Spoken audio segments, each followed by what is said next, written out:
General Kenobi! Yes. 15th century Europe. In this dark age, an evil person named Vlad Tepish lived in Transylvania. In breached the limits of his power, he revived the Dark Gods and used their power to terrorize the nation of Wallachia.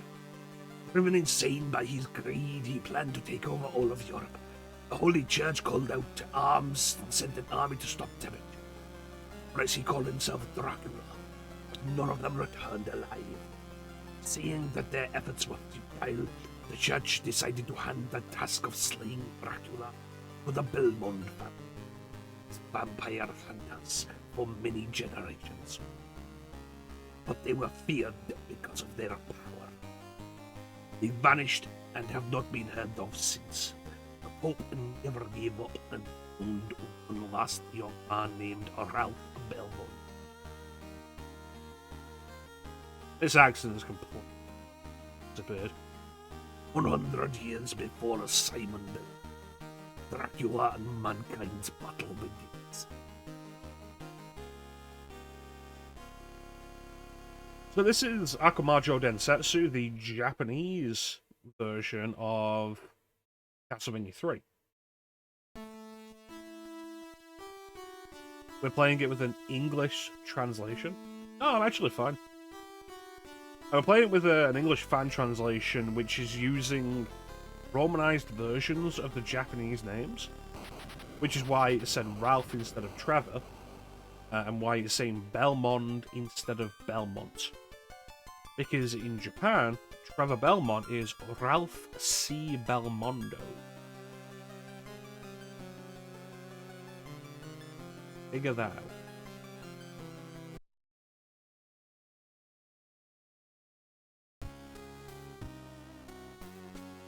How you doing, chaps?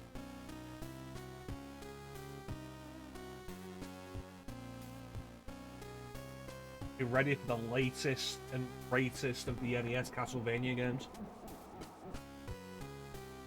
Castlevania 3 Dracula's Curse. Well, the Japanese version because the American version. Yep. Okay, give me a second. Let me sort the control out.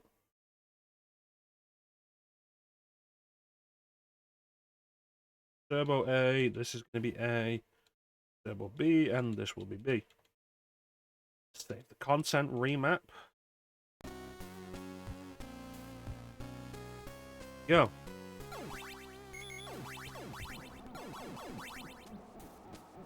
Turn on.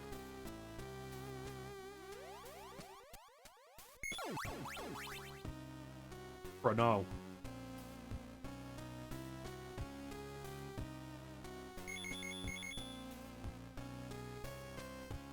So I assume you've seen the Netflix series of Castlevania, which is very loosely based on Castlevania 3.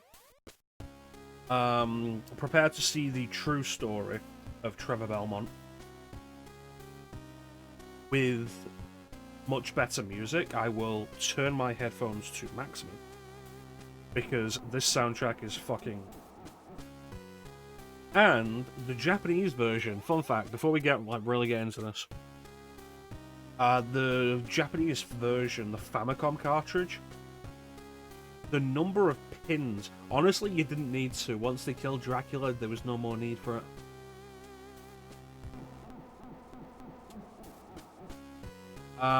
The Japanese Famicom cartridges have more pins than the American versions, which allows them to do some sort of shit. But they also have chips. Konami put in a special synthesizer chip into the Akumajou Densetsu cartridge. The result is a different sound.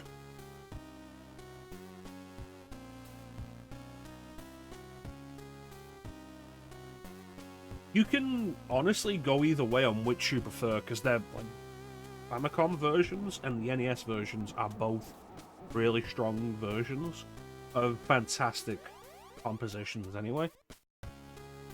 And it begins when I press this button with prayer.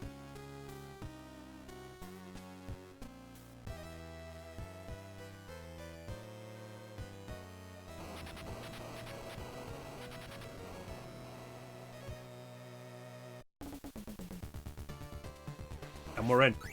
This is beginning the Castle-Day-nia 3 track, which they absolutely should have had in the Castle-Day-nia Netflix series. But they didn't because they're casuals, filthy casual fans, and they instead had the Castle-Day-nia 2 music for what it is. Because it's more popular.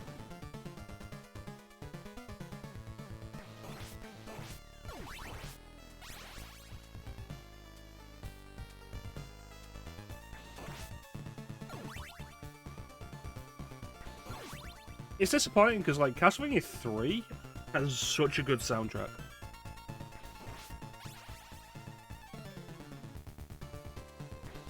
Like, it genuinely is the best of the NES trilogy. It's also, like, absolutely the hardest. It's a big step up from Castlevania 1 in a lot of ways. It's exactly what you want from a sequel.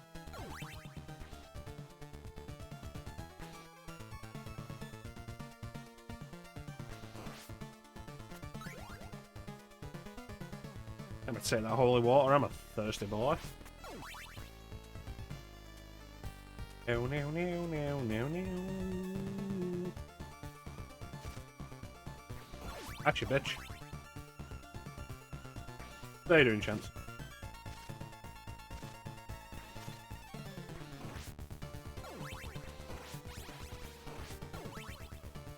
Like, honestly, if you like classic Vania, it's difficult to do much better in scope than this. Like, Rondo of Blood is undeniably a better game. But, like, if you want, like, pure, unadulterated classic Castlevania, 3 is just, like, the biggest. The adventure is arguably, like, the longest. You get the various characters that can join you.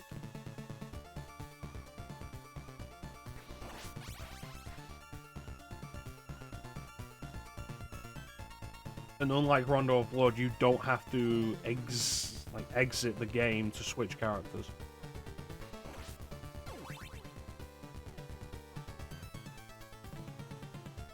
Excellent, I appreciate you being here, Chance. I show my appreciation with this flawless gameplay.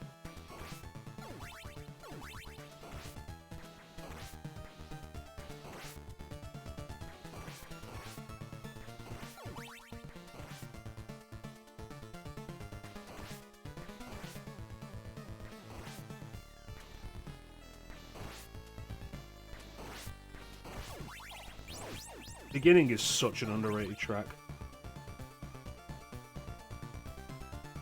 This is the oldest game we've streamed in, like, quite a while.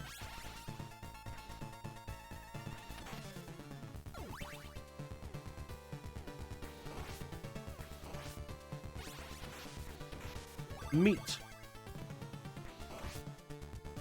We don't stream many NES games.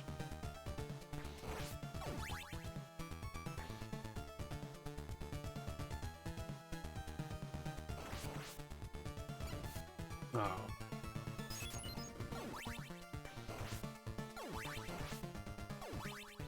Probably when I streamed Mega Man 2. That was like several years ago now.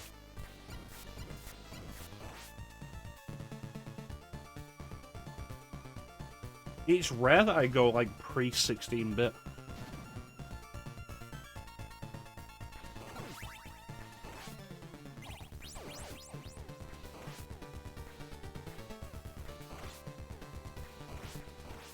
On that.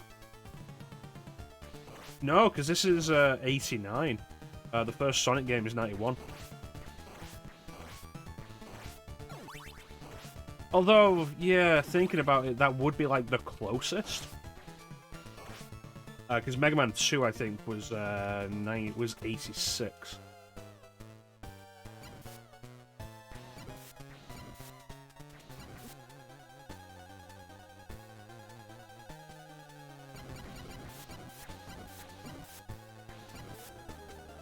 Yeah, bitch.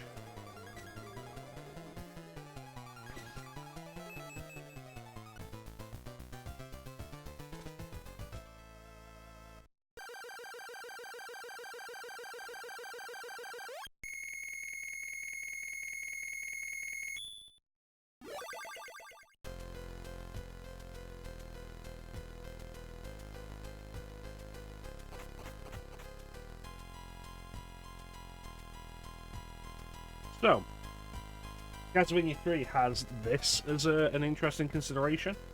There's a few points in the game where we can choose different directions to go. We go up to the clock tower or down through the forest. We're gonna go through the clock tower.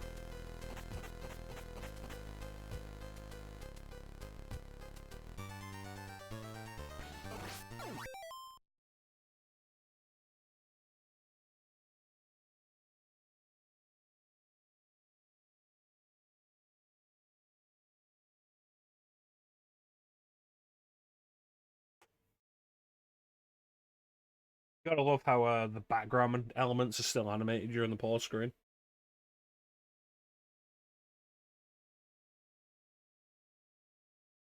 But yeah, when I did Sonic, that would have been the Sonic Marathon. I can't remember if I did that before or after I streamed Mega Man 2. And you could argue that Super Mario World is closer to this. The Japanese release date of Super Mario World was 1990.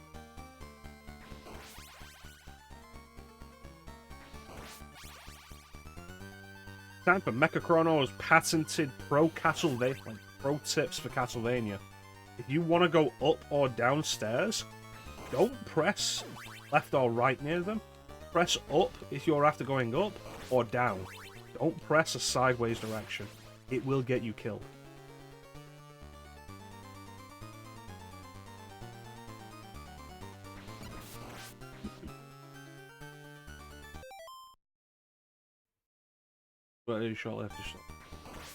Yeah, that Sonic Marathon was a while ago. And Sonic Adventure 2 killed all my enthusiasm for it. I was really happy when Teak streamed Sonic Adventure 2, because Teak's a bigger Sonic fan than I am. Because he is a Sonic fan and I'm not. But like, the fact that he also hated Adventure 2 felt really gratifying.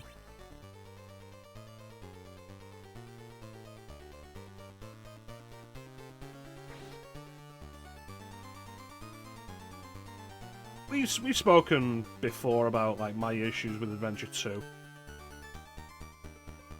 And like, there's a lot of issues with Adventure 2.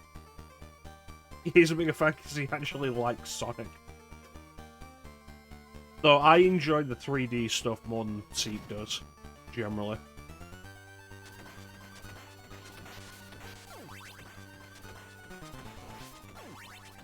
Here we go.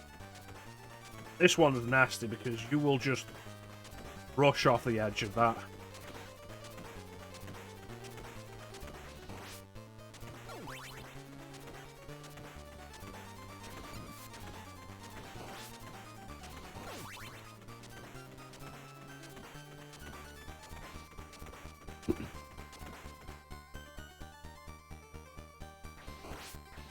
So I've spoken before about Medusa heads. And, like, the trouble they give people, they're one of the most hated Castlevania enemies. And it's very understandable. The real trick of them, they're very simple. The real trick of them is they move in a simple oscillation pattern.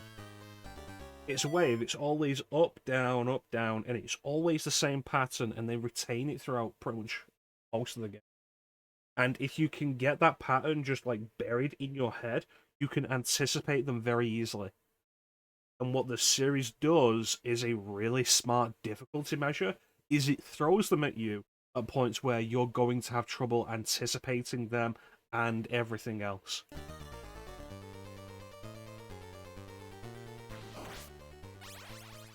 It lets you get comfortable with them and then throws in complications.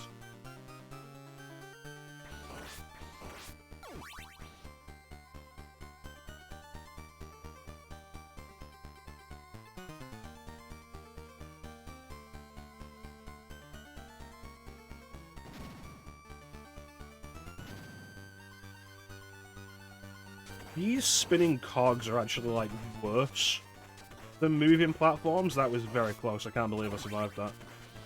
They're worse than moving platforms because...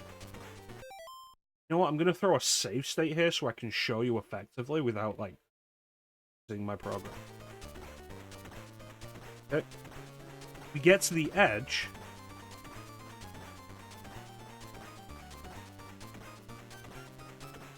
You know what? No. I'm thinking of Super Castle-Day-nia 4. They're way worse than Super Castle-Day-nia 4. They're very manageable in this. Never mind. Oh well. In Super Castle-Day-nia 4, like, you get to the edge of them and they, like, zoom you down. And it's really difficult to anticipate and it feels like a bug. But no, in this, they're actually quite nice. Right. I was anticipating problems with...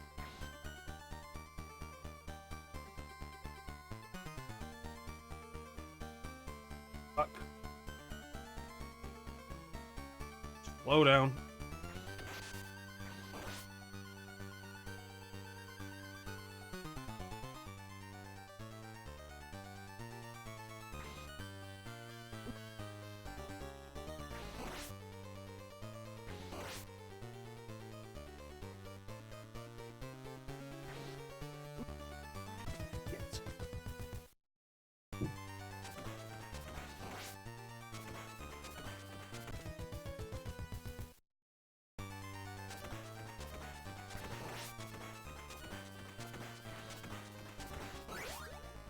Oh, I didn't say the Medusa heads were nice. I said the cogs are nice. So it begins.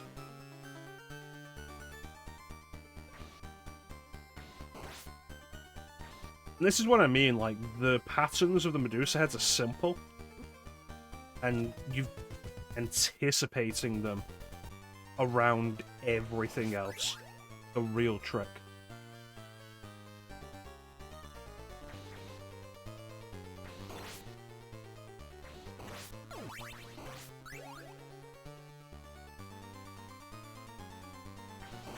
And this is back in the days of, the NES has two buttons, A and B, plus select, but select will be used for character switching later. So this is back when Castlevania used up and attack for your sub-weapons. And the bane of that design, the bane of that control design, is stairs. Because it's really difficult to consistently use sub-weapons on stairs as a result.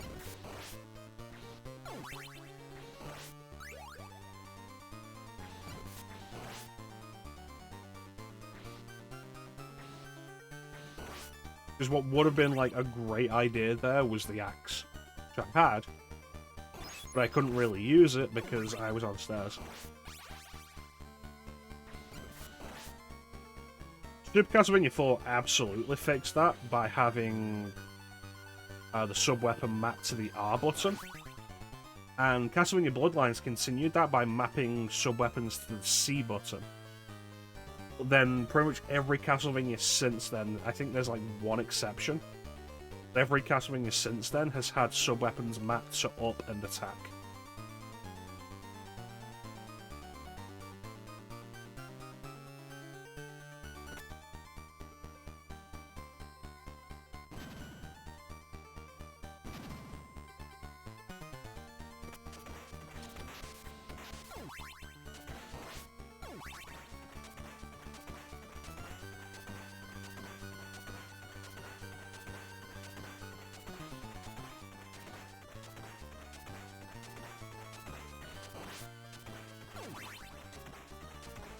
Nah, don't worry, Chance. You'll get plenty of opportunities for the S in the chat and the rips.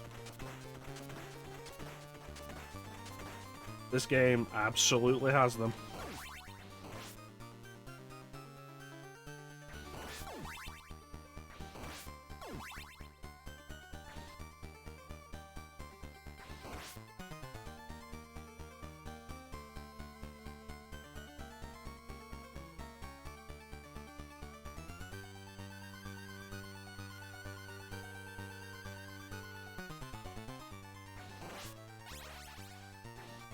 This game also has the old video game idea of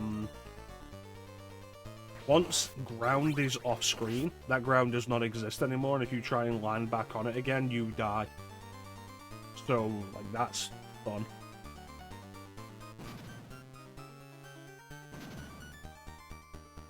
And the ghostly rips.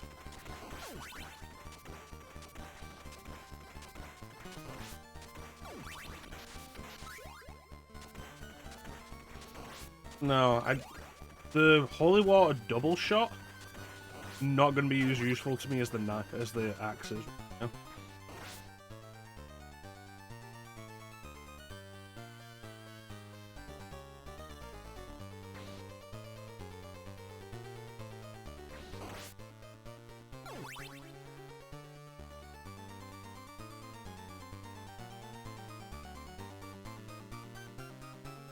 Oh. Oh.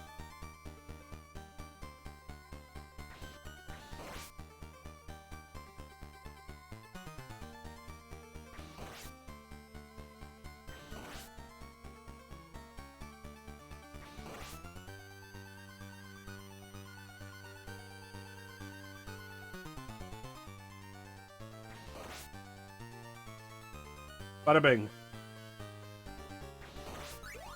Fuck.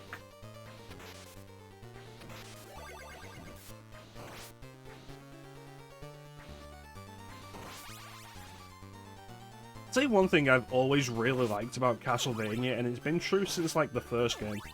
When you whip out, there's this frame of animation. There's, like, this frame. And that frame is like 2 frames of animations.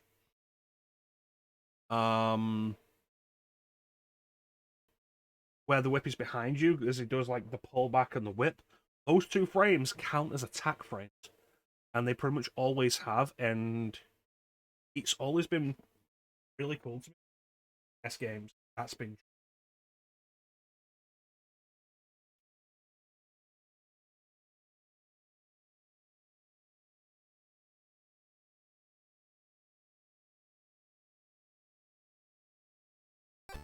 Honestly, the slowdown's kind of surprising, because usually the cost of too many sprites like that on screen is sprite flickering.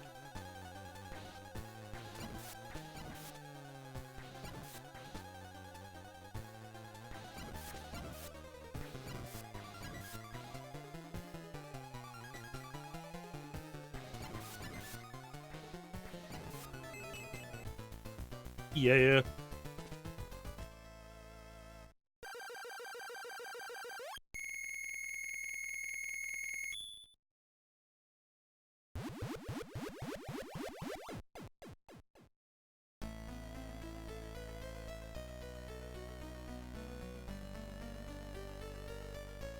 You remember Grant from the Netflix show?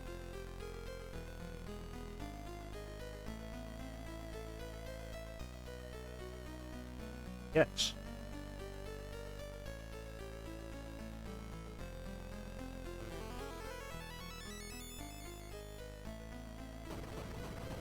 Oh no, the clock tower's collapsing.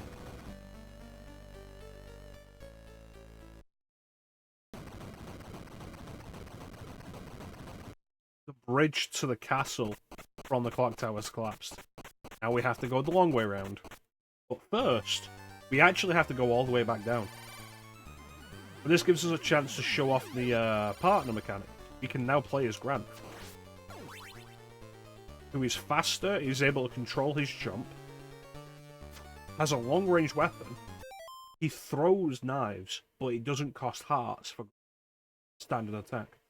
In the Western version, they changed that, so he doesn't throw knives, he stabs with them. Makes him way less useful. You can also do this.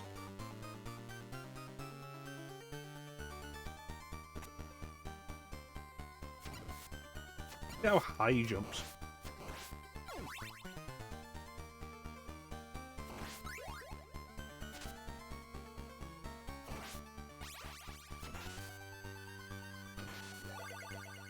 Yeah, Grant's a lot of fun to play with. Like, It's one thing I do really like about this game. All three potential partners are very viable. Ah, shit. Hey, how you doing, Peach? Close.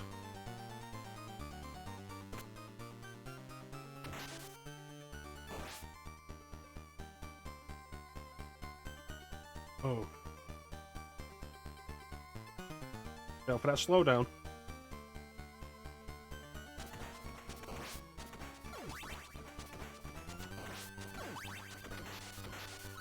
Ooh. Fuck.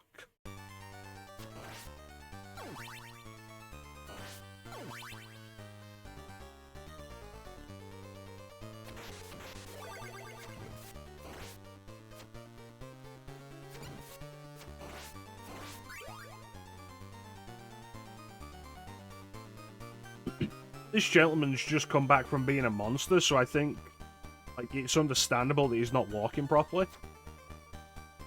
But he can also like walk on walls and ceilings, so I'm gonna forgive him for that.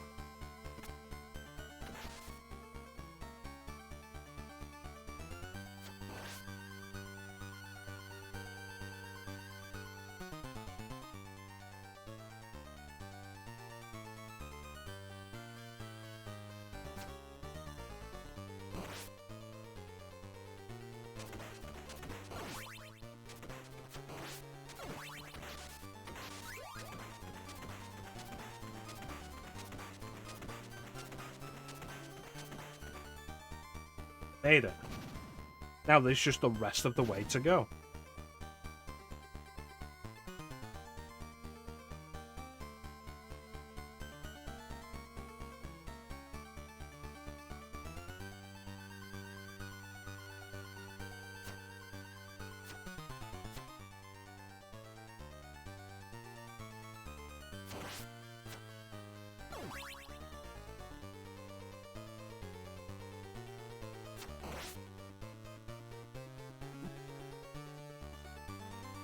Yeah, watch out for spikes.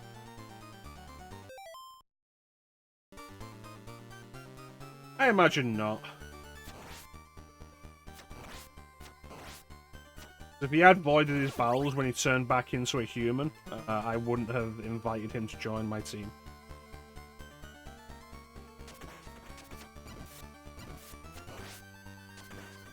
Yeah, so like that first choice we get of going into the clock tower, into the forest, we don't have to go into the clock tower, and we never have to recruit Grant. We can ignore it completely and go straight into the forest.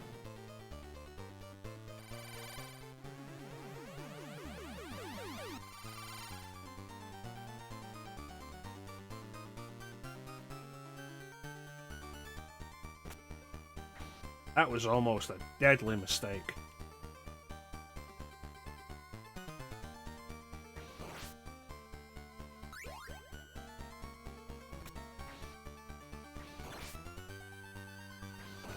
That's right. This is good old Trevor Belmont. This is Trevor's venture, and he recruits one of 3 potential partners to join him on his quest against Dracula. Yeah. You'll have heard of him because this is the game that was adapted for the Netflix series.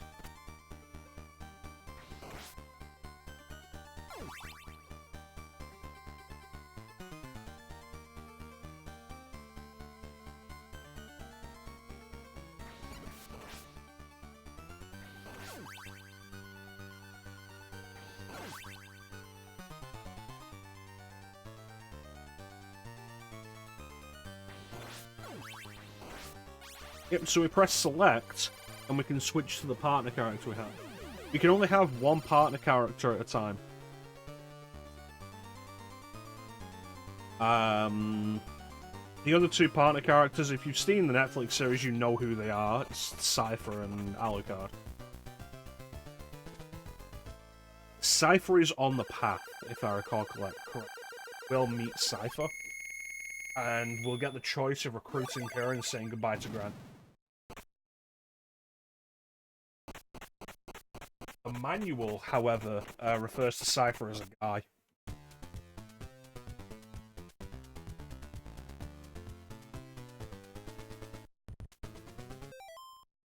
It's not alright, I didn't think much of it. I think it opened well. First season being 4 episodes kept and like left us wanting more.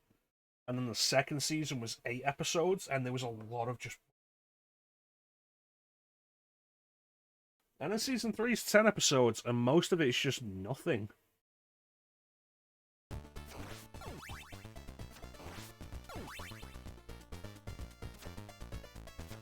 Kill the owl.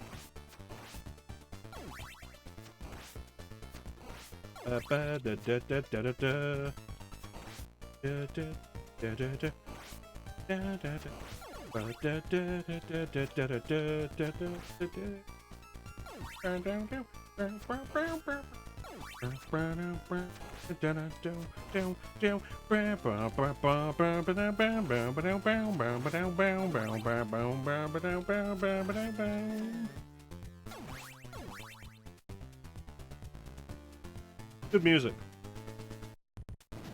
Fucking great music, I love it. Kill you.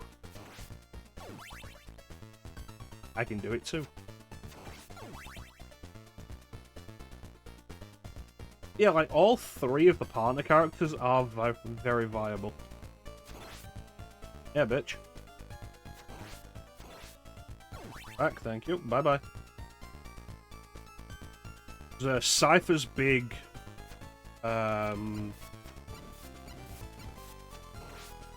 Cypher's big advantage is that she has a variety of unique magical attacks that have a lot of varied uses. Like, she's not as fast as Grant is, she's not as agile, but her magic is really good if you know how to use it. You do not. You can complete this game without ever recruiting anybody.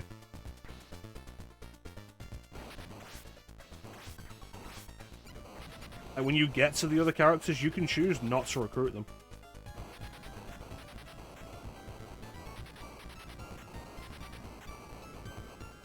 So if you want this to be a lot more simple and straightforward like the first Castle-Day-nia is, absolutely have that option.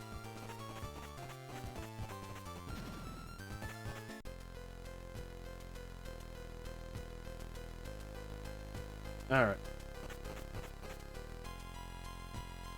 Do we go up, or do we go down?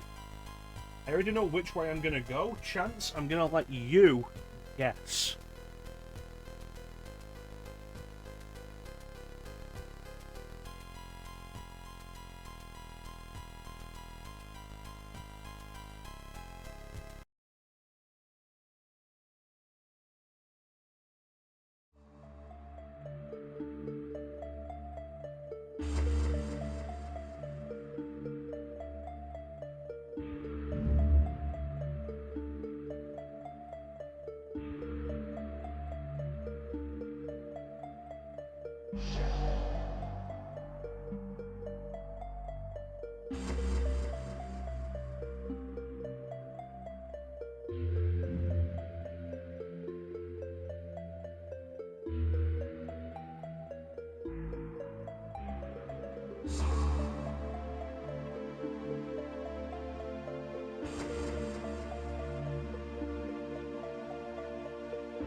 Yes, the correct answer is up.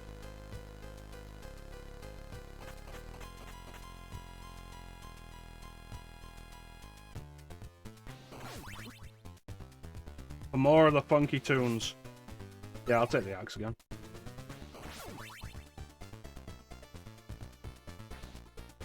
Oh boy, these things. Yeah, I definitely don't want to, like, take an extended break of any kind while we've only got you for a limited time chance. When you get your money's worth of, like, free viewing.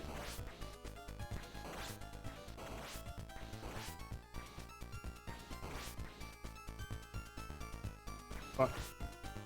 Grant, save me.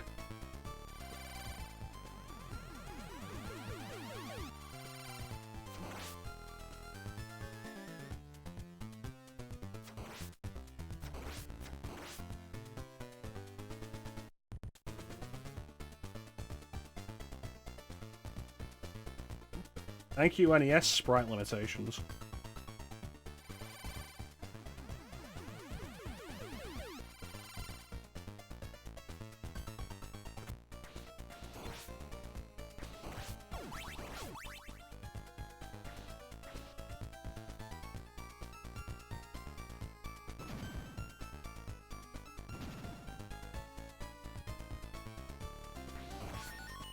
I forget which Castlevania game it is. Like, it's one of the, Metroidvanias.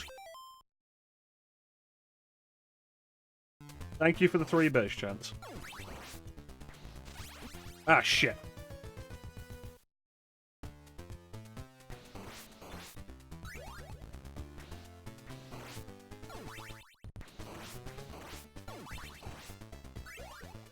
No, I forget which of the Castlevania is. I'm pretty sure it's one of the Metroidvanias.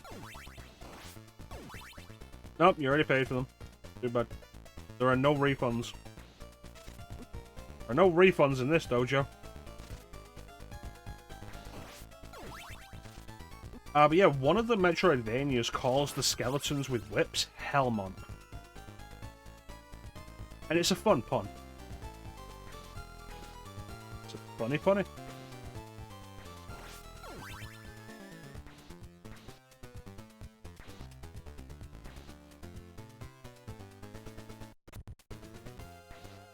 Cyclops.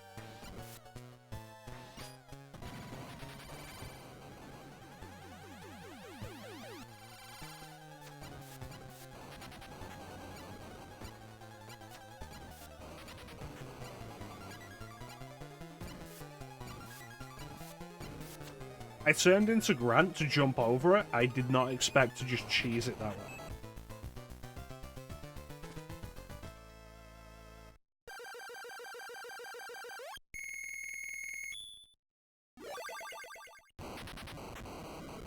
So, if you've watched... No, thank you for the posture check, Pete. If you've watched the Castlevania Netflix series, one thing I did like about it...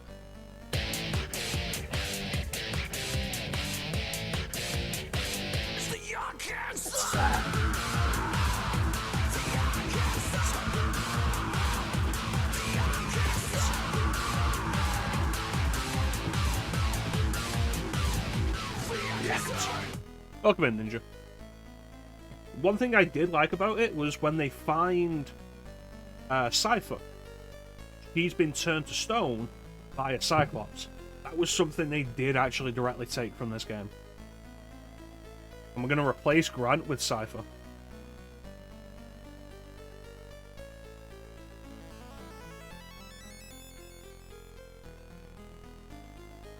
My duty ends here.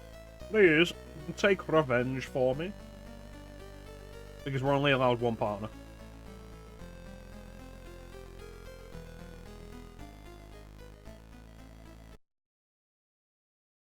The ghost ship.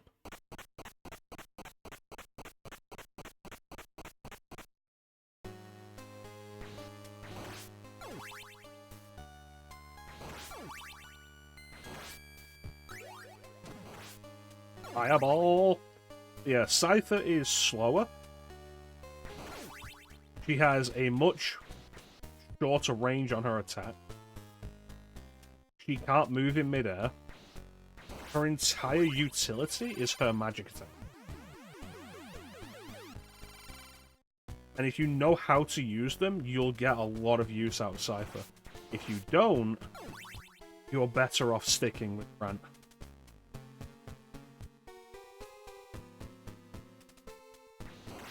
Trevor, you must go to the Dagobah system. There you will meet Yoda, that master who taught me.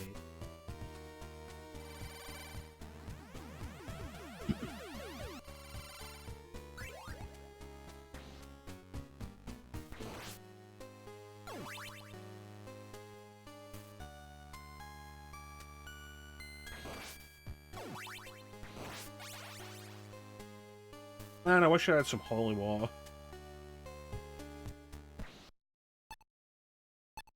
This ain't gonna work. There we go.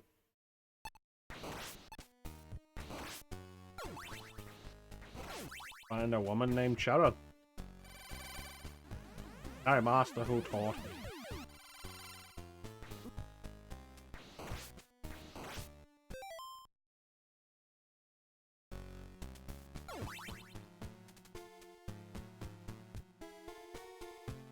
If you like this concept of like the multiple characters with varying abilities, as part of the build-up to Bloodstained Ritual of the Night, they released a side game called Bloodstained Curse of the Moon, which is very much an homage to this.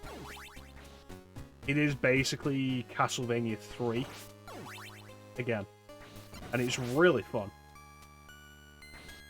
And then they released Curse of the Moon 2 and expanded it, and that I've not played. I do have it though, and it is on the list for games to be done for Castle-Day-nia.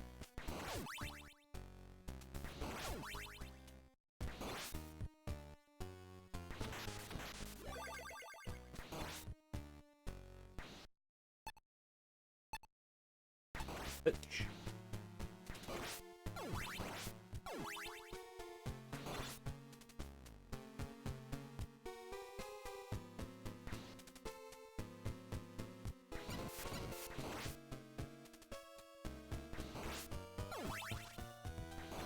No.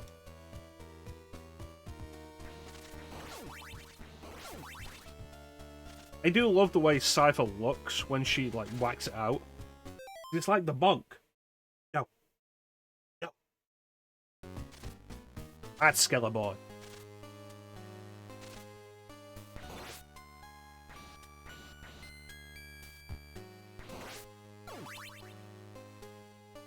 That's an emote we could get. Like the Cypher bonk. No, Cypher doesn't have like an actual melee weapon in the Netflix series. He just has magic that is like vaguely defined, which is less interesting. Ah, shit.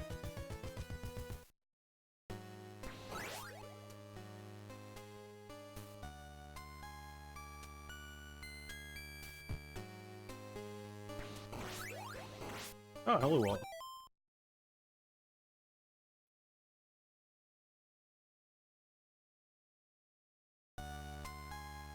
Yeah, it's funny to me. It's pretty much the idea I'm getting from it, Peach.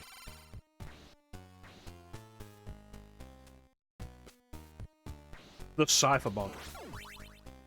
But yeah, Cypher being a woman is actually a twist. Like, Samus being a woman at the end of Metroid. She's referred to as a guy in the manual, and it's only revealed that she's a woman if you complete the game with her.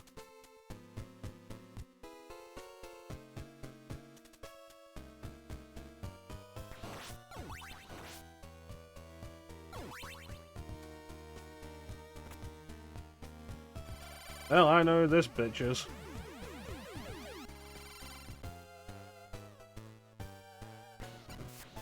Oh god, she's topless again.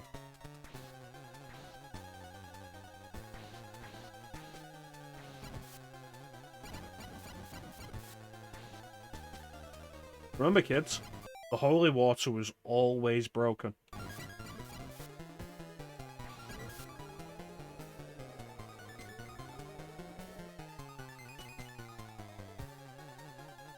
Well, He wasn't very impressive.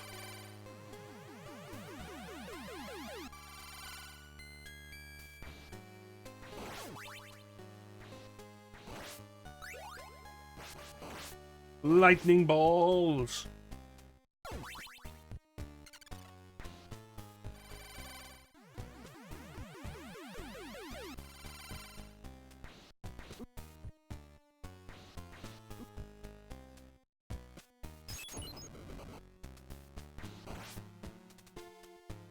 I'm only winning because I have my short whip.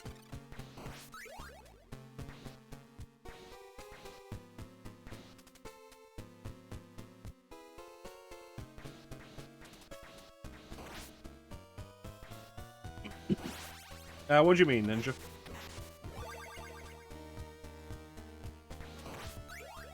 For the Netflix series?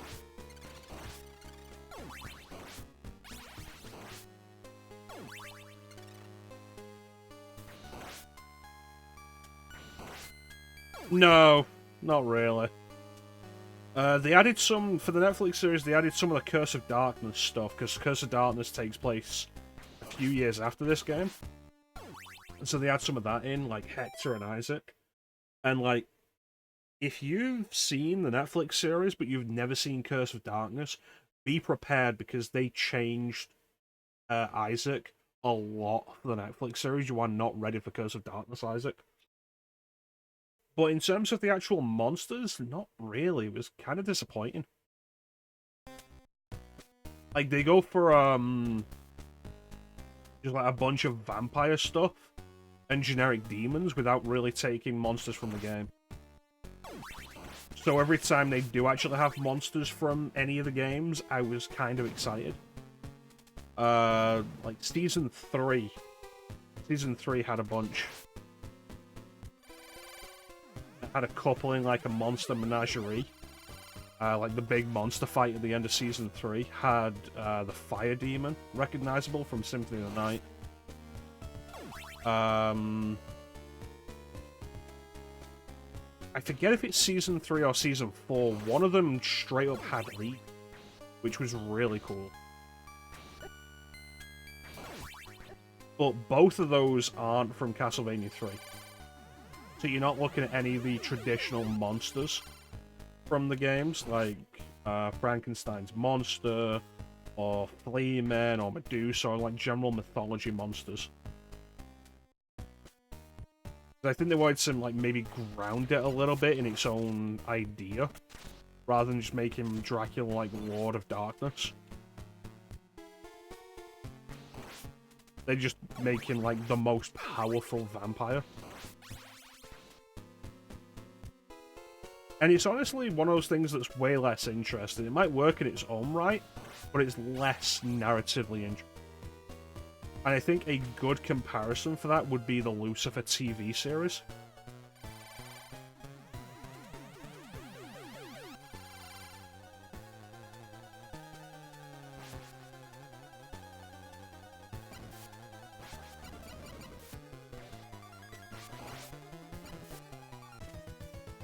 Fuck. Yeah, because the Lucifer TV series... it has its own interests and ideas, and it's more of a police procedural, and Lucifer's main power is that he can get people to confess like their desire and whatnot without reservation. Hey, how you doing, Asa? But in the comics, Lucifer straight up like the fallen angel with all the powers that would entail. He is the Lightbringer, the Morning Star.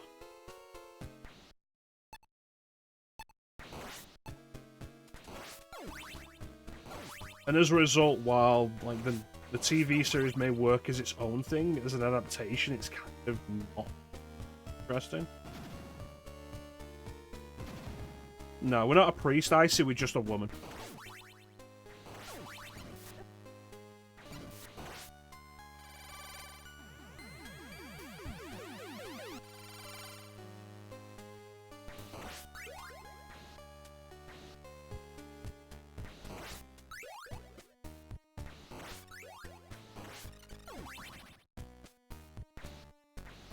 want to hold on to this cross. But I'm probably not going to be able to.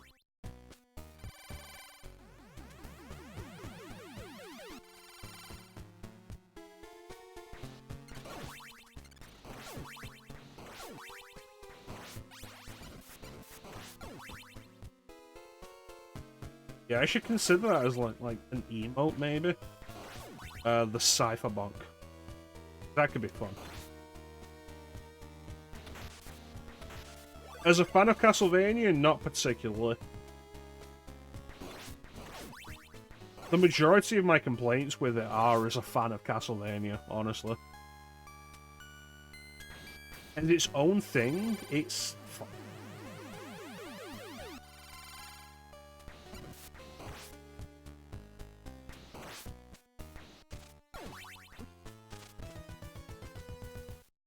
Should have used the cross. Yeah, it's its own thing, like, it's fine.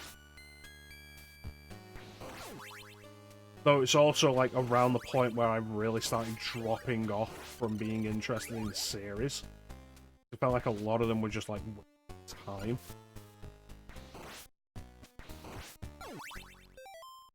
Well, it's a lot of time to spend. So, like, I've moved on to just watching movies when I'm watching stuff, as a result. Even if a movie's bad, like, how much time are you losing out of it?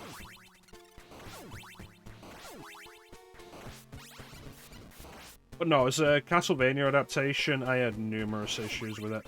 One of my big concerns was that it would become an Alucard-centric show, and it largely did. I was disappointed with that, because it's supposed to be Trevor's story. But Alucard is the fan-favourite Castlevania character, and it became an Alucard show.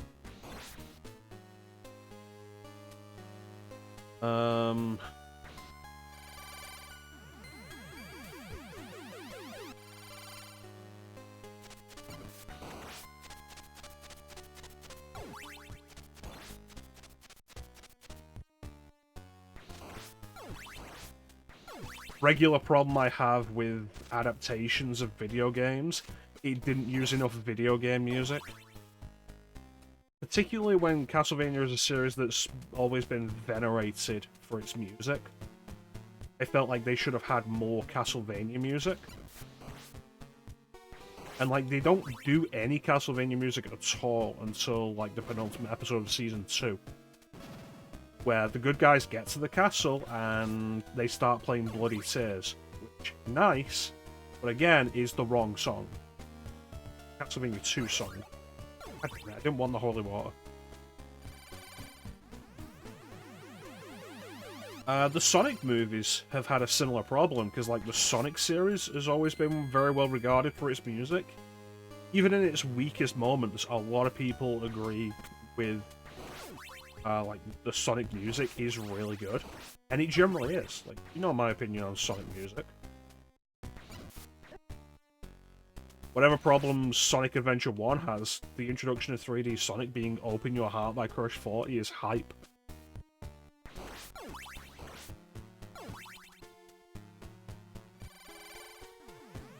And they didn't use any Sonic music in the movies until, I believe, Live and Learn in Sonic 3.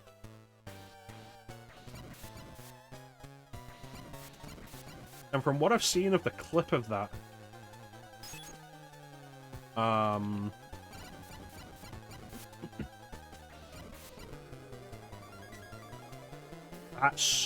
they only play, like, a very short amount of it, and then it goes into, like, more generic movie music.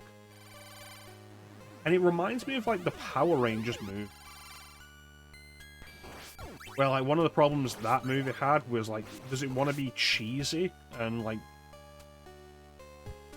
interested in being a modern update of... You gonna do anything, or you gonna fuck off so I can fire another one?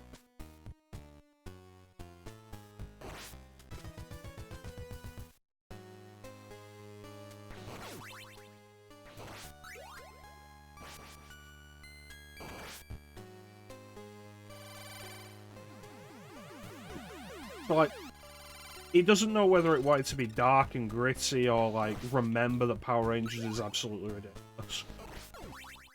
So, like, when they finally get the Power Rangers suits and summon the Zords and they're charging towards the final battle,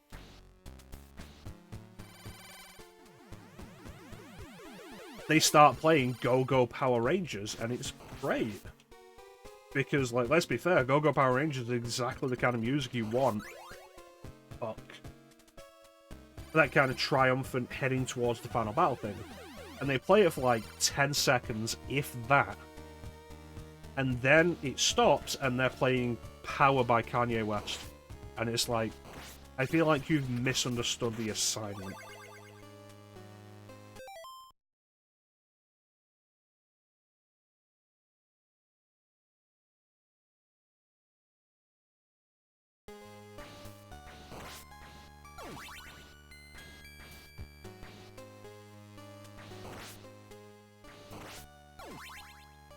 Yeah, I've heard the various issues with Sega's controlling over video game elements in the movies. Still disappointing. Like, it's not to say that Power by Kanye West can't be appropriate in places, because there is a place I've seen Power by Kanye West play where it did work, and it was a lot of fun. Saints Row the Third.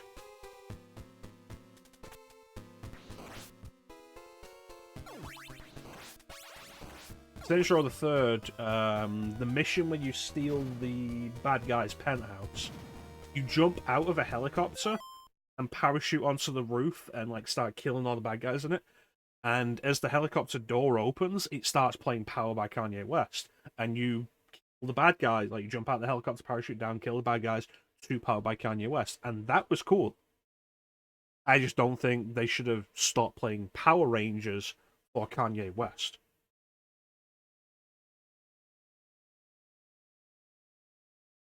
They use 3 tracks from the games. I know one of them's Bury the Light. Like, this interesting rendition of Bury the Light.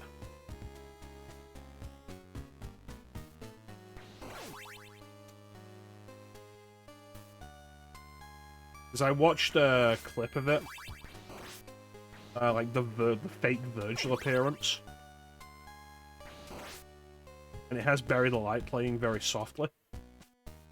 Like a female a cappella version. It was really good.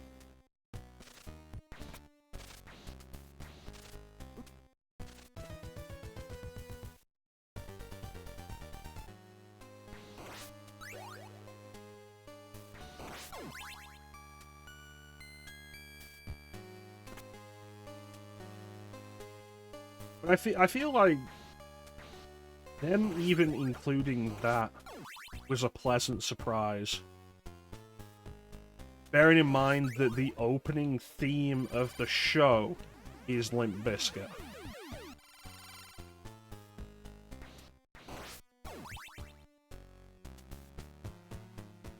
The rest of Genetic Demons, yeah, absolutely an issue of these things.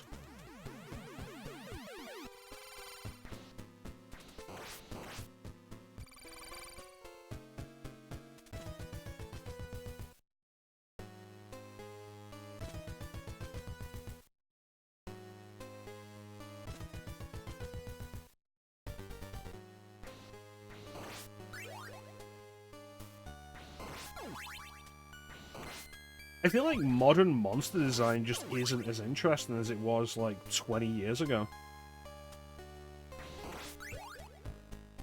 Because it's an issue that I felt crops up in the Final Fantasy VII remakes.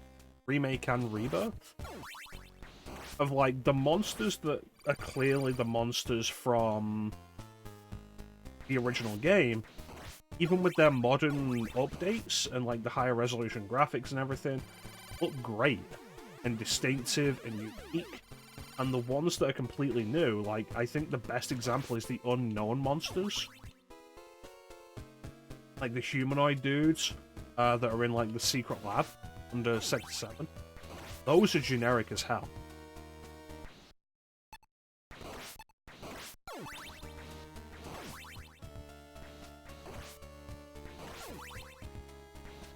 And it's like,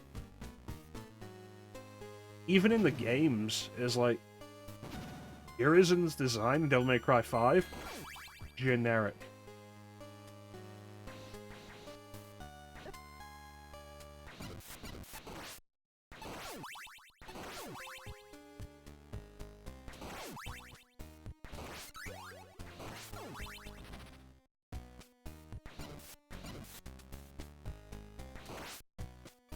Like, you compare it to Mundus or Argosax. Yeah, I'm fucking bringing up Argosax.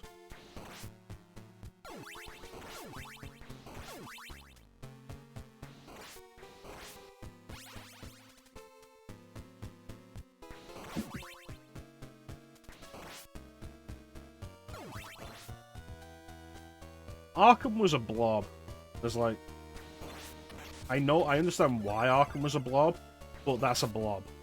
So, like, yeah.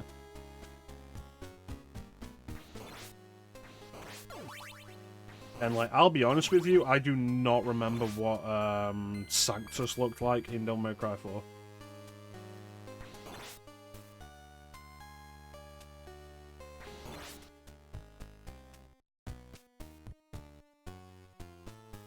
I remember what the Savior looked like, and it looked like it was copying Mundus.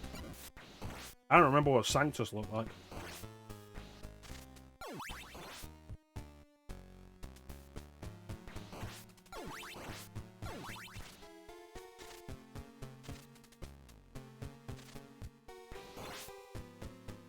Glowing Priest with wings and horns. Huh. Yeah, Urizen was just like a very dull generic design. Which is probably why he wasn't the final boss.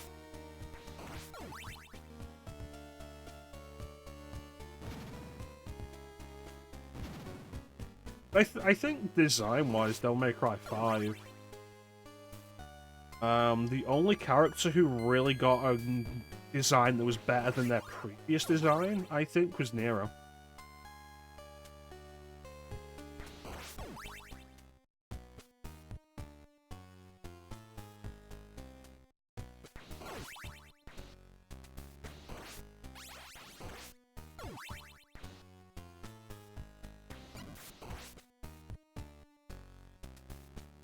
Like, there's a reason I play Devil May Cry 5 with Dante modded to be his Devil May Cry 2 outfit. Virgil doesn't look as cool as he did in 3. I don't entirely understand why his coat has to be black now. Especially when his colour scheme was always blue. It was always supposed to be the juxtaposition red versus blue.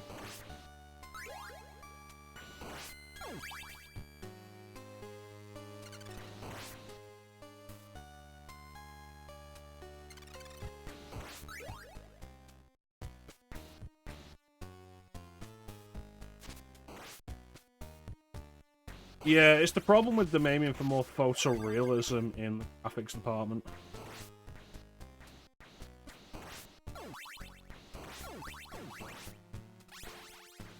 I will die on the hill that Dante's best design was Devil May Cry 2. Like, I will accept no arguments. I will then say his second best design was Devil May Cry 1.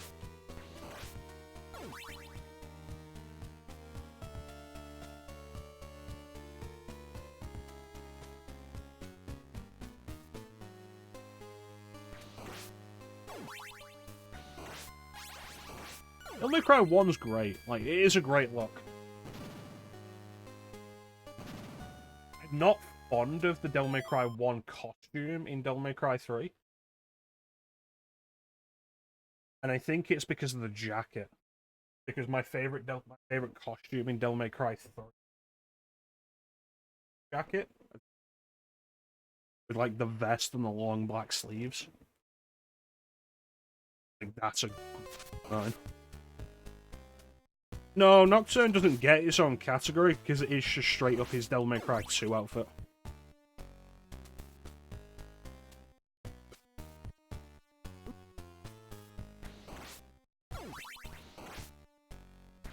Why to throw the axe?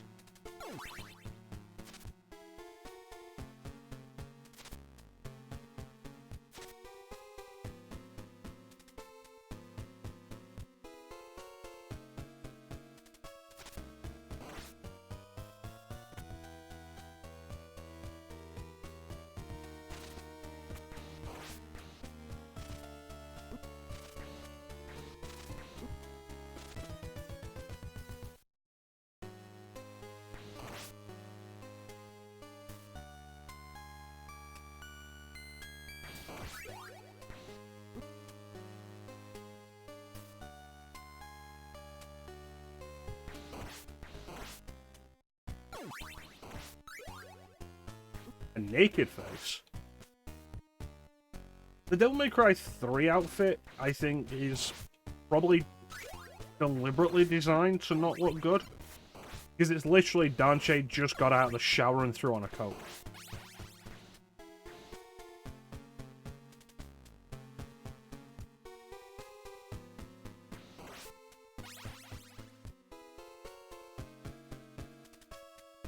Oh boy. Yeah.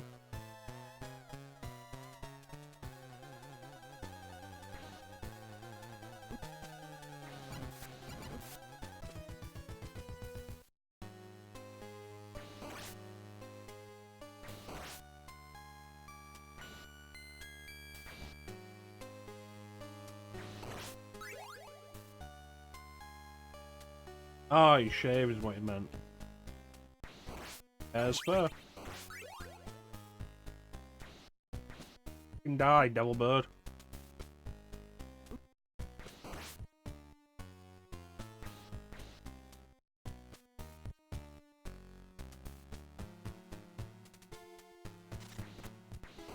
Yeah, I feel like it's the entire reason they have the Devil May Cry 1 outfit in Devil May Cry 3 at the end. To be like, yeah, now we're working towards Devil May Cry 1, but also, like, now we're actually dressed. Yes, you did. You heard, die, Devil Bird! Oh, you're gonna finish FF6? Nice. Yep.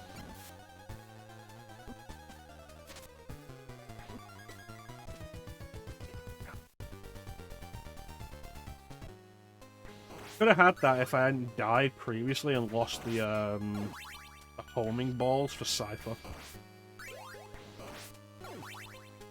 How the fuck did your VIP badge disappear to there?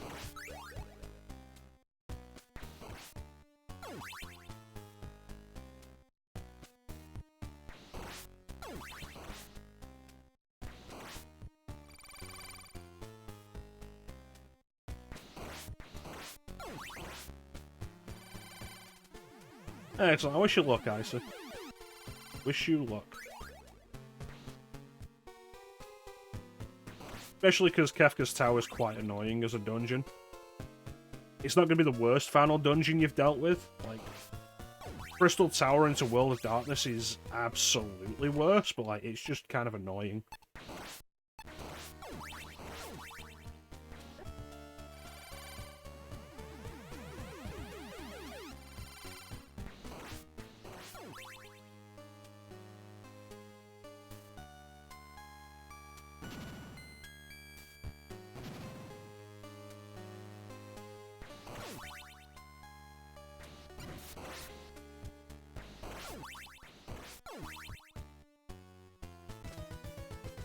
What the fuck happened there?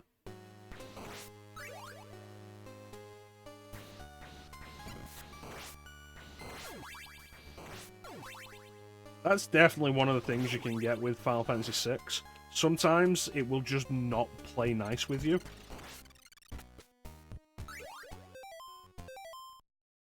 I am gonna have to be...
Hello.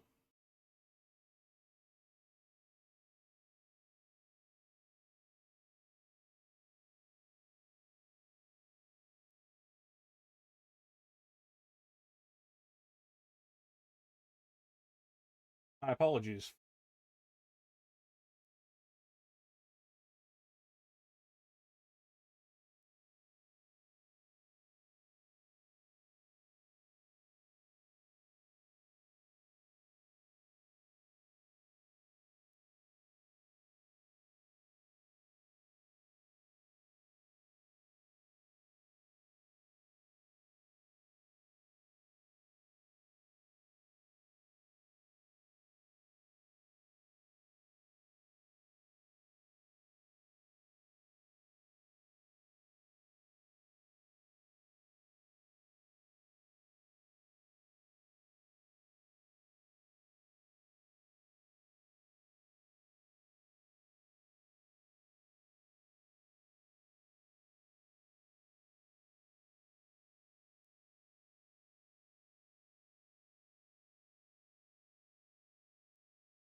Sneaking.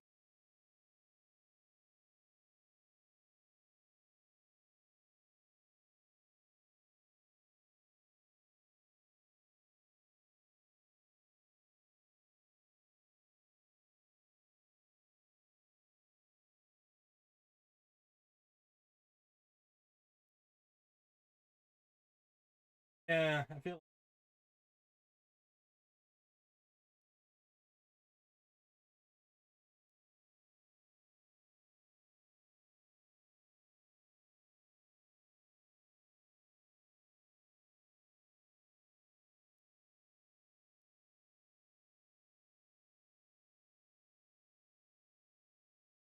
yeah, I wouldn't pay for 5 control. One thing I'll absolutely give Xbox, I control.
Dracula.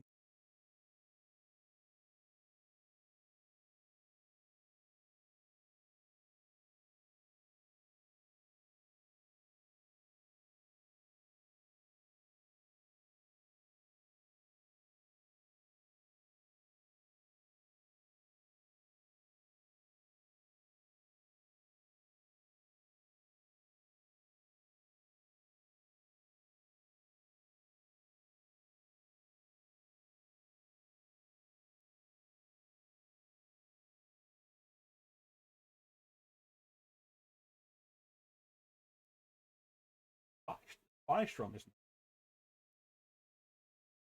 taken online.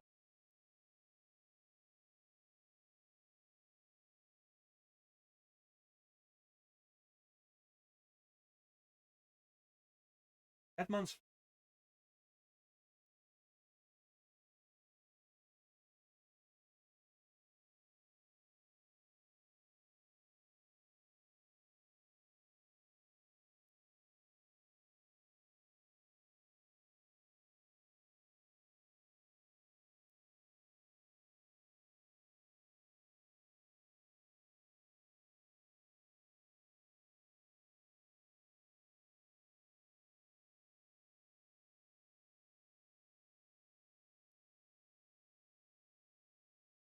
Yeah, okay, I'm over here.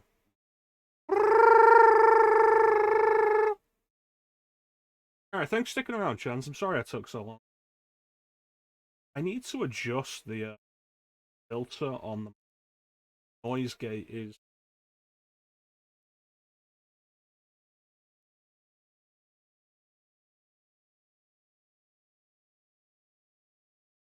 anything.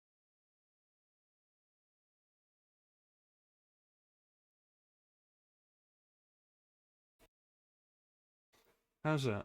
Yeah, that's... See, that's better. There we go. Ugh, the goddamn noise gate. Oh, the cleavage shot. It's only for Clem. But thank you for joining us, Chance. You have yourself a good day at work. I apologise for taking so long. Hello, Clem. No, no, no.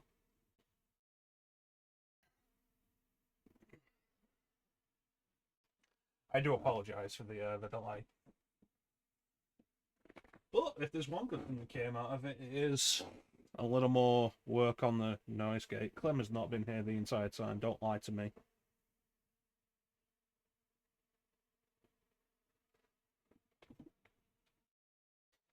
I see through the lies of the ninja. I do not fear the Clem side as you do. I've brought peace, freedom, and justice to my new empire.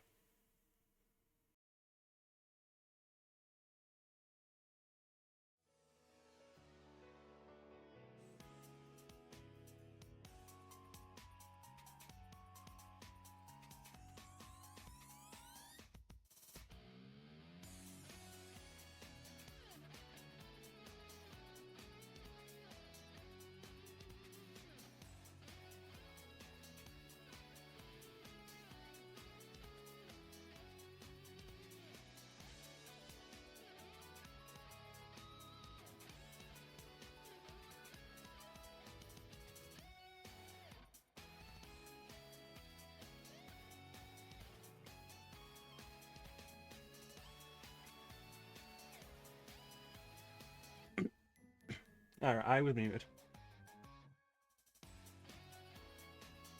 Could I make this screen bigger? No, leave it. Leave that screen. Yeah. Hello, Clem.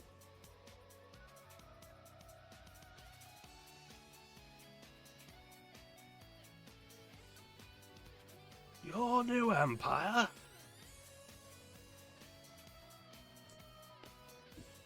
Yeah, I believe this is... Cause I can't hear it. I have the audio set to be output only, so I can't hear it. But I believe the intermission music for Castle-Day-nia, the Castle-Day-nia scene, is